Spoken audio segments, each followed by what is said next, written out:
తెలంగాణలో ఈ నెల 11న పురపాలిక ఎన్నికలు జరగనున్నాయి. నేటితో నామినేషన్ల ప్రక్రియ ముగినుంది. ఈ నేపథ్యంలో ఎన్నికల వేళ అన్ని పార్టీలు యువతపైనే తమ దృష్టిని కేంద్రీకరించాయి. ఒక్క ఓటుతో కూడా అభ్యర్థుల తలరాతలు తారుమారయ్యే అవకాశం ఉంది. దీనిని దృష్టిలో ఉంచుకొని రాజకీయ పార్టీలు యువ ఓటర్లను మచ్చిక చేసుకోవడానికి వ్యూహాలు రచిస్తున్నాయి. మరోవైపు ప్రచారం నుంచి పోలింగ్ వరకు అన్ని పార్టీల్లో యువత పాత్ర కీలకంగా మారనుంది. ఇటీవల జరిగిన పంచాయతీ ఎన్నికల్లో విజేతల్లో యువత సంఖ్యనే అత్యధికంగా ఉండగా బల్దియా బరిలోనూ వారికే పెద్దపీట వేసే అవకాశం ఉంది. మొత్తం ఓటర్లలో 18 నుంచి 39 ఏళ్ల వయసున్న వారు 45.50% మంది ఉన్నారు. వృద్ధులు, మధ్య వయసు ఓటర్ల ఆలోచనలు చాలా వరకు స్థిరంగా ఉంటాయి. అయితే యువత ఆలోచనలు వారికి కాస్త భిన్నంగా ఉంటాయి. యువత సామాజిక మాధ్యమాల్లో ప్రచారం మొదలుకొని పార్టీల తరపున ప్రచారం చేయడంలో కీలక పాత్ర పోషిస్తారు. బరిలో నిలిచే అభ్యర్థులుగాను యువతనే అధికంగా ఉండడంతో ఎన్నికల్లో వీరి పాత్ర కీలకంగా మారనుంది.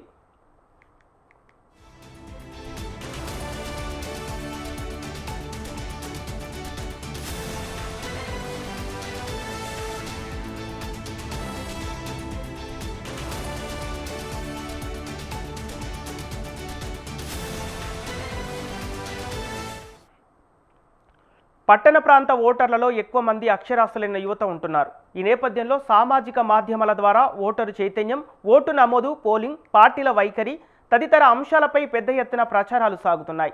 దీనికి తగ్గట్టుగానే వారి నుంచి స్పందన వస్తోంది. ఇన్స్టాగ్రామ్, వాట్సాప్ వంటి సామాజిక మాధ్యమాల్లో వ్యక్తిగతంగా, గ్రూపుల్లో చురుగ్గా ఉండే యువత పార్టీల ప్రచారంలోనూ ముందుంటున్నారు. ఈ విషయాలను గ్రహించిన అన్ని పార్టీల నాయకులు ఎన్నికల్లో యువ ఓటర్లను ఆకట్టుకోవడంపై ప్రత్యేక దృష్టి సారించారు. మున్సిపాలిటీ ఎన్నికల్లో జిల్లాల్లో యువ మార్కులు కనిపించనుండగా గెలిచిన వారు యువతకు స్వయం ఉపాధి మార్గాలపై ప్రత్యేకంగా దృష్టి సారించాలని పట్టణ ప్రజలు కోరుతున్నారు.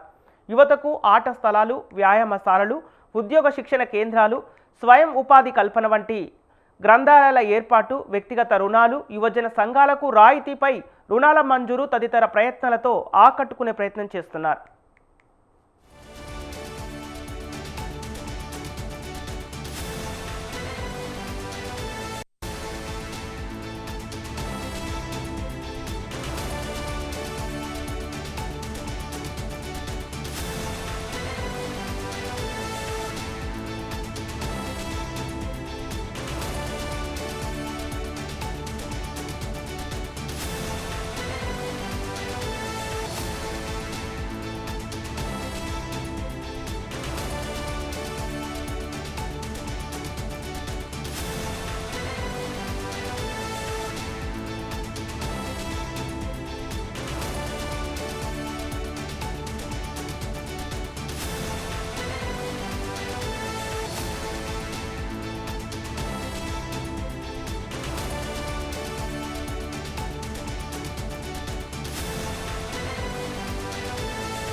తెలంగాణలో ఈ నెల 11న పురపాలిక ఎన్నికలు జరగనున్నాయి. నేటితో నామినేషన్ల ప్రక్రియ ముగినుంది. ఈ నేపథ్యంలో ఎన్నికల వేళ అన్ని పార్టీలు యువతపైనే ప్రత్యేక దృష్టి కేంద్రీకరించాయి. ఒక్క ఓటుతో కూడా అభ్యర్థుల తలరాతలు తారుమారయ్యే అవకాశం ఉంది. దీనిని దృష్టిలో ఉంచుకొని రాజకీయ పార్టీలు యువ ఓటర్లను మచ్చిక చేసుకోవడానికి వ్యూహాలు రచిస్తున్నాయి. మరోవైపు ప్రచారం నుంచి పోలింగ్ వరకు అన్ని పార్టీల్లో యువత పాత్ర కీలకంగా మారనుంది. ఇటీవల జరిగిన పంచాయతీ ఎన్నికల్లో విజేతల్లో యువత సంఖ్యనే అధికంగా ఉండగా బల్దియా బరిలోనూ వారికే పెద్దపీట వేసే అవకాశం ఉంది. మొత్తం ఓటర్లలో 18 నుంచి 39 ఏళ్ల వయసున్న వారు 45.50% మంది ఉన్నారు. ఇక వృద్ధులు, మధ్య వయసుల ఓటర్ల ఆలోచనలు చాలా వరకు స్థిరంగా ఉంటాయి. అయితే యువత ఆలోచనలు వారికి కాస్త భిన్నంగా ఉంటాయి. యువత సామాజిక మాధ్యమాల్లో ప్రచారం మొదలుకొని పార్టీల తరపున ప్రచారం చేయడంలో కీలక పాత్ర పోషిస్తారు. బరిలో నిలిచే అభ్యర్థులుగాను యువతని అధికంగా ఉంటారు. ఇక ఇదే అంశానికి సంబంధించి మరింత సమాచారం మా ప్రతినిధి సవిన్ అందిస్తారు. సవిన్, చెప్పండి. పంచాయతీ ఎన్నికల్లో అధిక మెజార్టీ స్థానాలు చూపించిన బీఆర్ఎస్ పార్టీ యువత ఓటర్లను ప్రసన్నం చేసుకునే విధంగా ఏ విధంగా ముందుకెళ్లబోతుంది? ఇప్పటికే మున్సిపల్ ఎన్నికలకు సంబంధించి 116 మున్సిపాలిటీలు 7 మున్సిపల్ కార్పొరేషన్ల పరిధిలో బీఆర్ఎస్ పార్టీ ఎక్కువగా ఇన్ఛార్జీలను యువ నాయకత్వానికే పెద్దపీట వేసింది. గతంలో రాష్ట్ర స్థాయిలో మున్సిపల్ కార్పొరేషన్ చైర్మన్లుగా పనిచేసిన నాయకులతో పాటు బీఆర్ఎస్ పార్టీలో అధికార ప్రతినిధులుగా యాక్టివ్ రోల్ పోషిస్తున్నటువంటి యువ నాయకులను బీఆర్ఎస్ పార్టీ ప్రధానంగా ఇన్ఛార్జీలుగా మున్సిపాలిటీలకి 116 మున్సిపాలిటీలకి 7 మున్సిపల్ కార్పొరేషన్లకు ఇన్ఛార్జీలుగా నియమించింది. దీంతో యువతకు ప్రాధాన్యత ఇచ్చామంటూ బీఆర్ఎస్ పార్టీ చెప్తూ వస్తోంది. అదేవిధంగా మరోవైపు టికెట్ల కేటాయింపులో కూడా యువతకు పెద్దపీట వేశాము. అదేవిధంగా ప్రచారంలో అంటే మున్సిపల్ ఎన్నికల ప్రచారం కావచ్చు, అదేవిధంగా పార్టీ కార్యక్రమాల్లో యువతకు పెద్దపీట వేస్తామంటూ కూడా బీఆర్ఎస్ పార్టీ ఇప్పటికే చెప్పుకుంటూ వస్తోంది.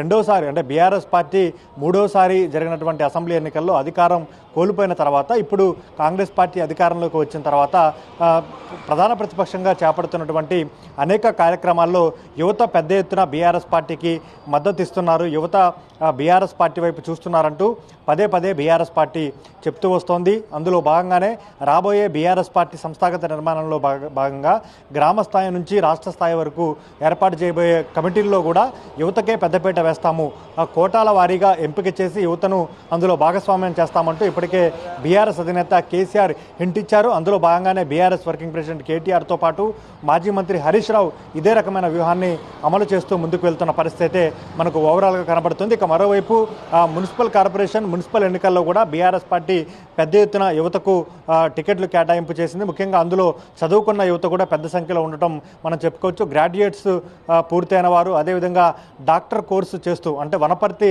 లాంటి మున్సిపాలిటీలో డాక్టర్ విద్యను అభ్యసిస్తున్నటువంటి ఒక యువతి బీఆర్ఎస్ పార్టీ తరఫున టికెట్ దక్కించుకొని పోటీ చేసిన పరిస్థితి మనకు కనపడుతుంది. అదేవిధంగా యువత పెద్ద ఎత్తున ఎన్నికల్లో భాగస్వామ్యం అయితే ఆ పార్టీకి అనుకూలమైన ఫలితాలు వస్తాయని బీఆర్ఎస్ పార్టీ భావిస్తోంది. అందులో భాగంగానే యువతకు సంబంధించి ఎట్లాంటి హామీలు ఇవ్వాలి అనే దానిపైన కూడా రాజకీయ పార్టీలు దృష్టి సారించాయి. ముఖ్యంగా ఇప్పుడు ప్రస్తుతం ఉన్నటువంటి కాలంలో డిజిటల్ యుగం ఎక్కువగా అయింది కాబట్టి ప్రధానంగా వాట్సాప్, ఫేస్బుక్, ఇన్స్టాతో పాటు సోషల్ మీడియా గ్రూప్స్ క్రియేట్ చేసుకొని వార్డుల వారీగా, మున్సిపాలిటీల వారీగా అభ్యర్థులు ప్రచారం చేస్తున్న పరిస్థితి మనకు కనపడుతుంది. ఇక బీఆర్ఎస్ పార్టీ అధికారం కోల్పోయిన తర్వాత ప్రతి మీటింగ్లోనూ BRS party working president KTR చెప్తూ వస్తున్నారు, వచ్చే అసెంబ్లీ ఎన్నికల్లో బీఆర్ఎస్ పార్టీ విజయం సాధిస్తే పార్టీ పదవుల్లో, అదేవిధంగా ప్రభుత్వ పదవుల్లో యువతకు భాగస్వామ్యం కల్పిస్తాము, అదేవిధంగా కొత్త వారికి టికెట్లు ఇస్తాము, ఎవరికి టికెట్లు ఇచ్చినా కేసీఆర్ ఎవరిని బరిలో నిలిపినా వారికి మద్దతు ఇవ్వాలి, వారిని గెలిపించాలంటూ కూడా పదే పదే విజ్ఞప్తి చేస్తున్న పరిస్థితి మాకు కనపడుతోంది. ఇప్పుడు జరిగే మున్సిపల్ ఎన్నికల్లో కూడా 18 నుంచి 39 వయసు ఉన్నవారు దాదాపు 46% మంది ఈ మున్సిపల్ ఎన్నికల్లో తమ ఓటు హక్కును వినియోగించుకోబోతున్నారు. కాబట్టి యువత ఓటింగ్ అనేది ఈ మున్సిపల్ కార్పొరేషన్ ఎన్నికల్లో డిసైడింగ్ ఫ్యాక్టర్గా మారింది. కాబట్టి అన్ని రాజకీయ పార్టీలు యువ ఓటర్లను ఆకర్షించే విధంగా దృష్టి సారించాయి. ఇక కాంగ్రెస్ పార్టీ ఎన్నికల మేనిఫెస్టోలో భాగంగా యూత్ డిక్లరేషన్ ఇచ్చింది.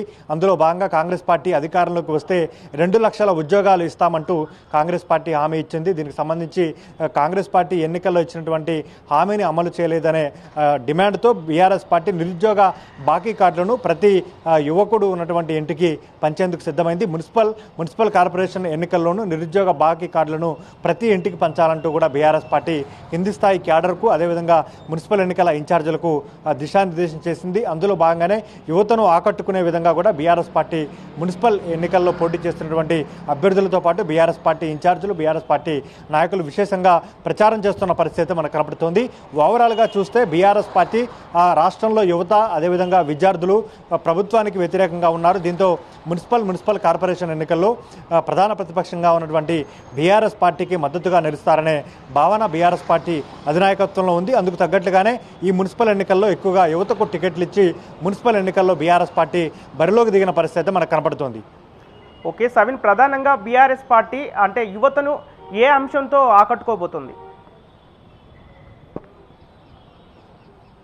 కాంగ్రెస్ పార్టీ ఇచ్చినటువంటి హామీలతో పాటు అదేవిధంగా నిరుద్యోగ బాకీ కార్డులు ఇంటింటికి పంచడం ద్వారా యువతను ఆకట్టుకునే విధంగా బీఆర్ఎస్ పార్టీ యువత ఏ విధంగా బీఆర్ఎస్ పార్టీ వైపుకు ఆకర్షించాలి, అదేవిధంగా పార్టీలో ప్రాధాన్యత కల్పించడం. ఇప్పటికే సోషల్ మీడియాలో బీఆర్ఎస్ పార్టీలో యువత క్రియాశీలక పాత్ర పోషిస్తున్నారు. కాబట్టి రాబోయే రోజుల్లో పార్టీ కమిటీల్లో, అదేవిధంగా ప్రభుత్వం ఏర్పాటైతే ప్రభుత్వ పదవుల్లోనూ యువతకు అవకాశం కల్పిస్తామనే ధీమాను, భరోసాను బీఆర్ఎస్ వర్కింగ్ ప్రెసిడెంట్ కేటీఆర్ యువతలో కల్పిస్తున్నారు. అందుకు తగ్గట్లుగానే యువత బీఆర్ఎస్ పార్టీ వైపుకు చూస్తుందనే ఆశాభావాన్ని బీఆర్ఎస్ పార్టీ వ్యక్తం చేస్తోంది. అందులో భాగంగా ప్రస్తుతం మున్సిపల్ ఎన్నికలు కావచ్చు, రాబోయే రోజుల్లో బీఆర్ఎస్ పార్టీ ఏర్పాటు చేయబోయే కమిటీల్లో కావచ్చు, ఇప్పటి నుంచి అసెంబ్లీ ఎన్నికల వరకు యువత బీఆర్ఎస్ పార్టీ వైపుకు ఏ విధంగా ఆకర్షితులు అవ్వాలి, బీఆర్ఎస్ పార్టీ వైపుకు ఎందుకు యువత ఓట్లు వేయాలి అనే దానిపైన బీఆర్ఎస్ పార్టీ గ్రౌండ్ వర్క్ చేస్తోంది. అందులో భాగంగానే పార్టీలో యువ నాయకత్వానికి ఎక్కువగా ప్రిఫరెన్స్ ఇస్తున్నట్లుగా కూడా మనకు కనపడుతోంది. Okay right, thank you సవిన్.